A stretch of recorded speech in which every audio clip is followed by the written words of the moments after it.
Good afternoon, parents, administrators, staff, friends, family, and the class of 2013. To think that only 4 years ago we sat shaking our heads when our parents told us that our college years would go by in the blink of an eye. They may have been right, but we've denied it for this long, and I see no reason to turn back now. This commencement ceremony is an especially appropriate way to celebrate graduating from Harpur College. We were brought here to develop perspective, and after years of dedication, we now sit together among the perspectives that are responsible for bringing us here in the first place. We tend to think of our time here in terms of the classes we've taken, but I believe that the most important lesson has been taught outside the hallways, outside the lectures, and past the exams. In my sophomore year, I volunteered as a legal intern, working on many of the bankruptcies filed since the financial collapse. One morning, a local attorney and I found ourselves confronted with a woman too distraught to even speak. To her, bankruptcy was the mark of total failure. To my surprise, the attorney turned to her and said, "If you're this shaken up, imagine how bad the government is taking it." She looked at him absolutely puzzled, and he held out his hands in front of her. "You have in your hands an extremely powerful tool," he said, "one that can wipe out all of your debt and give you a second chance. You can only fire it once every 10 years, but when you do, everything that's troubled you, all of the calls, the letters, the sadness, it all vanishes." The woman stopped crying and began laughing, empowered by the notion of this newfound freedom. The perspective I describe here is one that we have all encountered before, the power of meeting conflict with compassion. Being compassionate in the face of conflict can be difficult.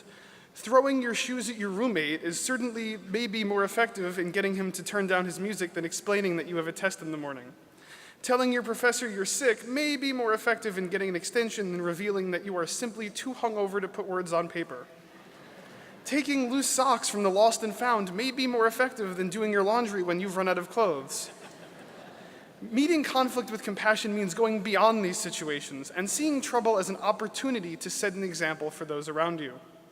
Thinking back to our first days in Binghamton, it's hard to forget about the difficulty we had adjusting to this place. As a freshman, I wanted to learn from successful upperclassmen, to find out how they thrived here. I was told to work hard, to keep up with my studies, and to not drink too much. I can guarantee you that you needed more than that to make it to this point. Your journey from freshman to senior, and your success marked by graduation here today, took a lot more than just hard work. On some days, success has been as simple as doing well on a quiz or participating at a club event. On other days, success has meant pulling an all-nighter in the library, only to run home through a blizzard while wondering what kind of place attracts such unholy weather in late April. And so, I ask you to keep the canned answer of hard work out of your mind, because compassion requires a deeper sense of empathy and consideration for those around us. Put yourselves in the shoes of a newly admitted freshman and think about what you would truly want to be told. If it was me, I'd want to be told that office hours aren't only for asking questions and arguing with test grades. They're for making friends with some of the brightest people on campus and learning what inspired them to make the journey to become a professor.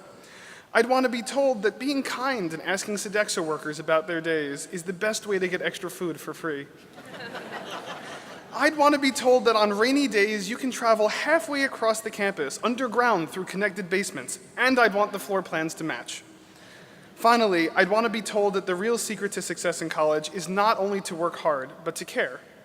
In one of my seminars last semester, the professor asked us if it was his job to teach or to make sure that students learned. This misses the fact that the job of the professor and the student are one and the same. Both simply need to care. If a professor cares about his students, he will make his assignments understandable. He will work with those who need help, and he will understand the physical limits of the human body after going without sleep for 30 hours. If you care about your professors, you'll include creative thought in your work, you'll get your assignments in on time, and you'll let the good ones know that they've made a real difference in your life, and that you aren't going to forget about them or their ideas. It may seem that meeting conflict with compassion is not directly taught at Binghamton, but I would tell you to just look around our campus. Look at the Peace Quad, named for the symbol formed by the intersection of its sidewalks and grasses. Look at the Mandela Room, named for the man who fought an unjust system with compassion at an international level and inspired the world. Look at the Event Center, named for... Well, the point is that you can find examples all around campus. The lesson is truly taught between the buildings and outside the classrooms, and I believe you all know this to be true. In a market driven by fierce competition for success, fame, and fortune, I hope you would do anything but stick to the adage of hard work.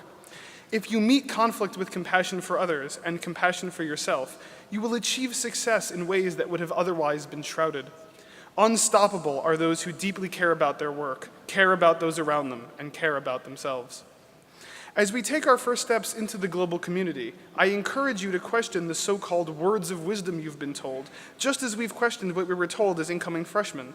Many of us assumed that good grades in high school would bring us here, good grades here would bring us a job, and that job would bring us money, resulting in happiness.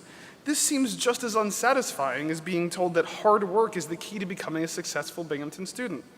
We now know that there was so much more, and it is up to us to find the rewards in life that lay beyond career paths and salaries.